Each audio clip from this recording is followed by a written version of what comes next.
Hey guys, আপোনালোক সকলোকে মই মাঘ বিহুৰ শুভেচ্ছা জনালোঁ। এইখিনি মই নিজে বনাইছোঁ দেই।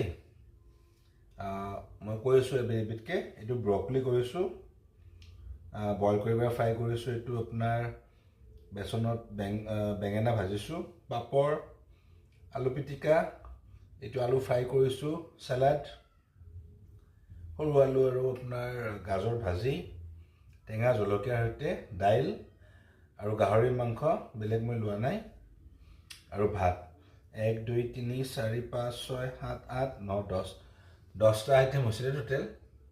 আৰু গোটেইখিনি মই নিজে বনাইছোঁ। তো খাওঁ, ঠাণ্ডা হৈ যাব।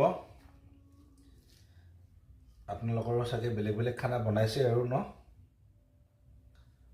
মই আৰু এনেকৈ বনাইছোঁ, যেনেকৈ পাৰোঁ অকলে। অকণমান টেঙা লৈ লৈছোঁ ইয়াতে, জাষ্ট আৰু টাচ দিম, দেখাওঁ আপোনালোকক। এই পাপৰখিনি ইয়াতে থৈছোঁ দেই।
Thank you for watching, guys.